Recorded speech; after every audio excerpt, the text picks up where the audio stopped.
उसको बिजली मिलती थी, न खाद मिलती थी, न बीज मिलता था, न सिंचाई की सुविधा थी और न ही सुरक्षा थी। बिजली नहीं थी तो ट्यूबवेल चलाता था, डीजल ज्यादा खर्च होता था, लागत ज्यादा आती थी, और रात्रि को खेत में गए तो जीवन को खतरा अलग था। नहीं गए तो पंप चोरी हो जाता था। चीनी मिलें बंद सी हो गई थी। याद करिए, उत्तर प्रदेश के अंदर जब हमारी सरकार आई तब केवल 110 चीनी मिलें बामुश्किल चल पा रही थी और उन पर भी सन 2010 से लेकर के 2017 के बीच गन्ना मूल्य का बकाया था। आज मैं कह सकता हूं, आज हमारी सरकार ने 120 चीनी मिलें प्रदेश के अंदर चल रही हैं। कोरोना जैसी महामारी के बावजूद भी हम लोगों ने जब विदेश के अन्य राज्यों की और दुनिया के तमाम देशों में चीनी मिलें बंद हो गई, चीनी उद्योग तितर-बितर हो गया, उन स्थितियों में उत्तर प्रदेश मजबूती के साथ बिना डिगे, बिना हटे, बिना झुके अपनी चीनी मिलों को चला रहा है। 120 चीनी मिलें हम लोगों ने अब तक पिछले 6 वर्ष के अंदर अन्नदाता किसानों को सीधे, ये डबल इंजन की सरकार ने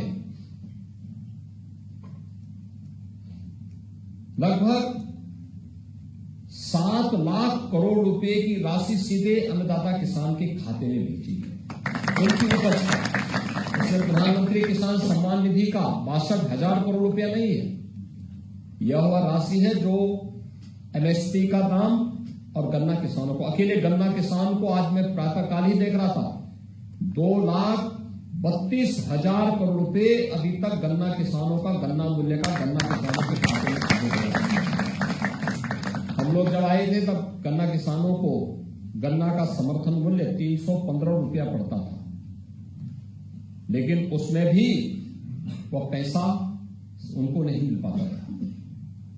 हम लोग जाते थे किसानों के पास, पूछते थे, मैं स्वयं भी किसान था, पूछते थे कि क्या स्थिति है। वो कहते थे कि साहब समर्थन मूल्य आप बाद में बढ़ाना, पैसा बाद में बढ़ाना, पहले हमारा गन्ने का भुगतान तो कर दें। कई राउंड की बैठक हुई और अंत में जब हमने सख्ती से कदम बढ़ाना प्रारंभ किया तो गन्ना मूल्य का भुगतान होने लग गया। आज मैं कह सकता हूं 120 चीनी मिलों में से किसान बंधुओं 105 चीनी मिलें ऐसी हैं जो 10 दिन के अंदर गन्ना मूल्य का भुगतान कर रही हैं।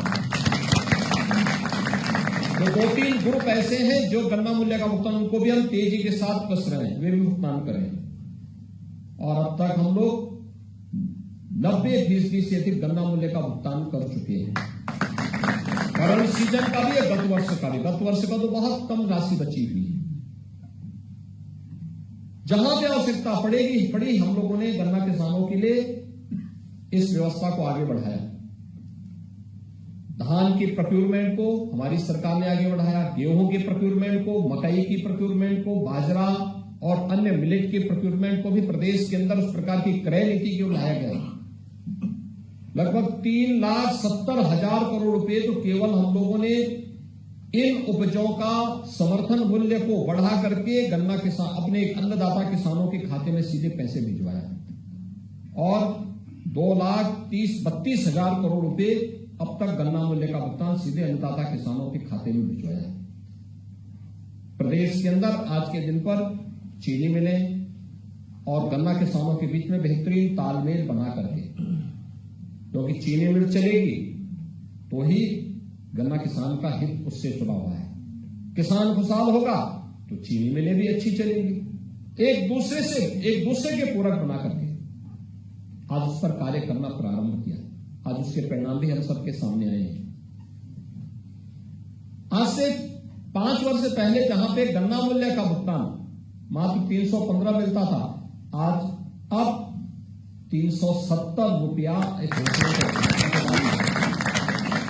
और मैं यही आपके कहने के लिए आया हूं कि यह अन्नदाता किसान के लिए डबल इंजन की सरकार के द्वारा अयोध्या में मूर्ति प्राण प्रतिष्ठा की पूर्व एक उपहार है। भगवान की पूजा तब होती है, पहले अन्नपूर्णा देवता को पहले भोग लगता है।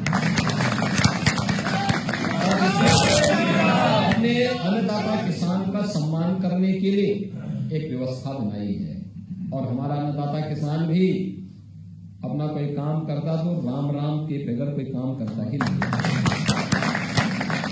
इसलिए राज्य शासन ने इस प्रकार की एक व्यवस्था बनाई है। मैं आपको आश्वस्त करना चाहूंगा कि कहा था जो भी हो पाएगा अन्नदाता किसान के हित के लिए डबल इंजन की सरकार पूरी ईमानदारी और पूरी प्रतिबद्धता के साथ आपके हितों के लिए हर प्रकार के कदम उठाएगा, चाहे वह गन्ना किसान हो, चाहे वह बागवान हो, चाहे वह सब्जी की खेती करने वाला किसान हो, चाहे वह अन्य कोई भी किसान हो। मैं तो आप लोगों से एक भी कहूंगा, जब बागवानी का समय आता है, हमारा प्रयास होना चाहिए कि जो प्रोडक्ट आपका बने, पैक हाउसेज के माध्यम से उसकी क्वालिटी को मेंटेन करना, और फिर मार्केट के साथ साथ उसको एक्सपोर्ट करने की व्यवस्था भी करना। देखिए, गत वर्ष हम लोगों ने आम के 4 किसानों को मास्को भेजा था।